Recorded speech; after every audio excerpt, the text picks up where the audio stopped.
ibyishimo byose bitagira ingaruka ku bandi bantu bigomba guhabwa agaciro.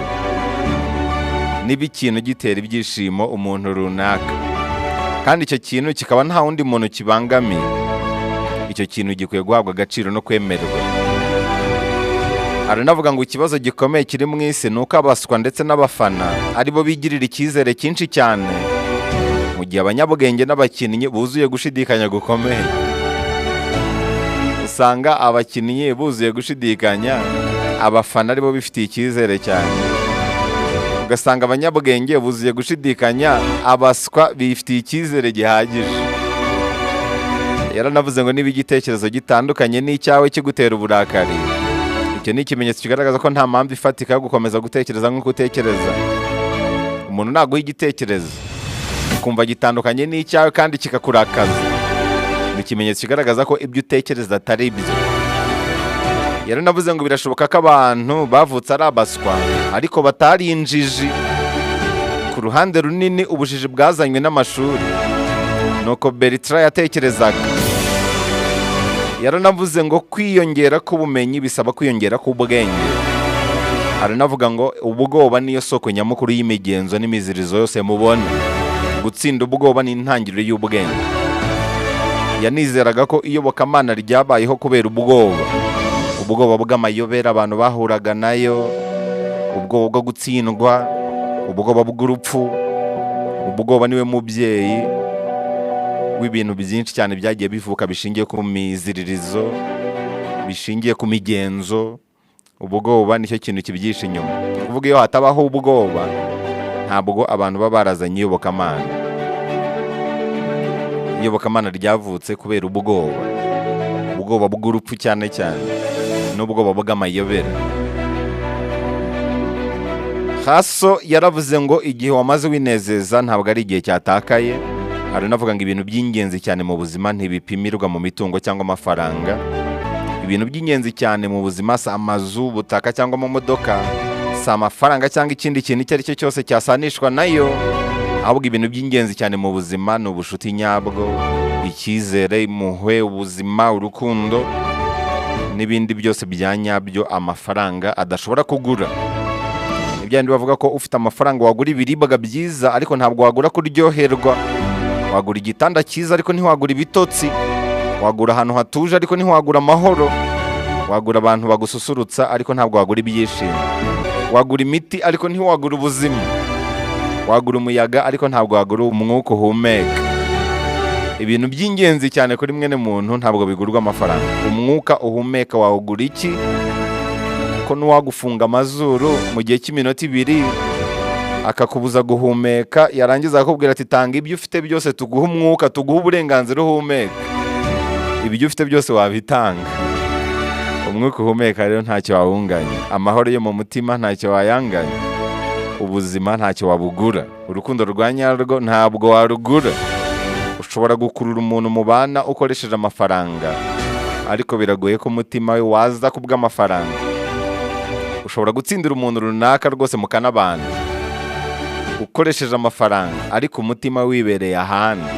Ukaba ubana n'umufasha wawe by'umubiri, ariko mu by'ukuri umutima we ntabwo uhari, wibereye ahandi.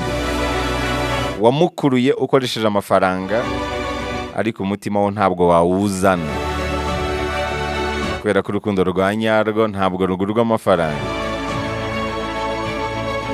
Haso yaravuze ngo gukunda n'ubwenge mu gihe kwanga ari ubujiji. Aranavuga ngo isi yahinduka paradizo mu gihe umubare munini w'abantu arabifuza kutabona bagenzi babo bababaye, kuruta uko abantu bahora mu rugamba rwo gushakisha ibyishimo bya buri muntu ku giti cye. Aranavuga ngo nubwo inzobere zose zabihurizaho, birashoboka ko nabyo byaba birimo kwibeshya. Yigeze kuvuga ngo ubuzima nta kindi buri cyo uretse urugamba rwo guhatanira kujya mu mwanya w'abakandamiza kuruta kuba ukandamizwa.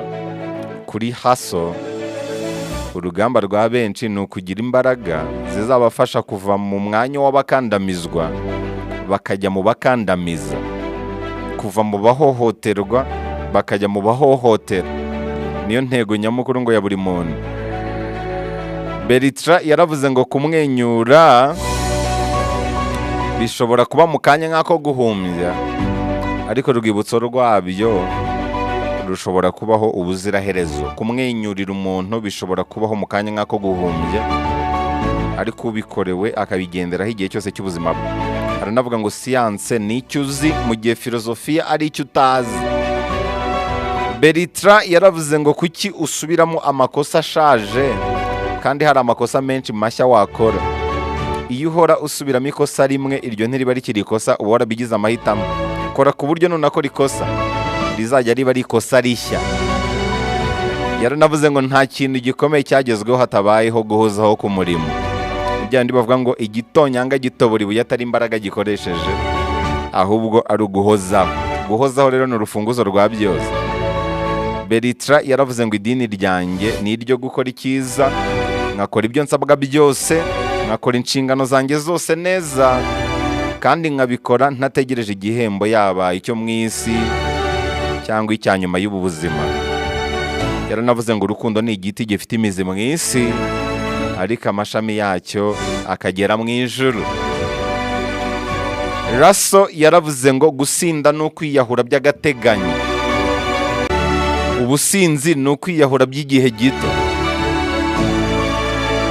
Bertrand yaravuze ngo gusinda ni ukwiyahura by'agateganyo. Muri make ubusinzi ni ukwiyahura by'akanya gato, by'igihe gito. Uyu muhanga yaravuze ngo mwene muntu niwe uzarangiza intambara, cyangwa intambara ikarangiza mwene muntu. Yigeze no kuvuga ngo ikibara si ibyo watakaje, ahubwo ikibara ni ibyarokotse. Aho guta umwanya ku byatakaye, shakisha uburyo wabyaza umusaruro ibyarokotse. Ari n'amagambo meza cyane yavuzwe n'icyamamare, umwe mu bacurabwenge beza isi yagize, Bertrand Russell. Ijambo ryagucitse, reka duhure kuri YouTube channel _TV. Genda ukore subscribe tubana buri munsi mu ijambo ryahindura ubuzima. Ushobora no kunkurikirana ku mbuga nkoranyambaga Instagram na Twitter, aho sinitwa Dashimu 250. Genda ukore follow, tujye tubana buri munsi mu ijambo ryahindura ubuzima. Reka tubyite umunsi, tuzasubire kuwa mbere. Mbifurize weekend nziza. Uko byabisobanye kose ujye wisekera utegereza bari ikibazo cy'igihe. Igihe iyo kigize kirabisobanura. Bisobana kubera cyo, ariko bikanasobanuka kubera cyo. Ntukibabarize umutima rero, ubuzima ni bugufi, nta mpamvu yo kwibabariza umutima ihari. Guhangana n'isi no mu kintu utazigera utsinda, kubera ko iyo upfuye ubuzima bukomeza nkaho nta cyabaye. Igihe cyose ugihumeka w'abazima rero, haranira kuryoshya ubuzima. Koresha uburyo bwose wumva icyanga cy'ubuzima. Umuntu wabayeho neza so wabayeho imyaka myinshi, ahubwo nawe washije kumva icyanga cy'ubuzima kurusha abandi. Wihugira mu kubara iminsi rero, ahubwo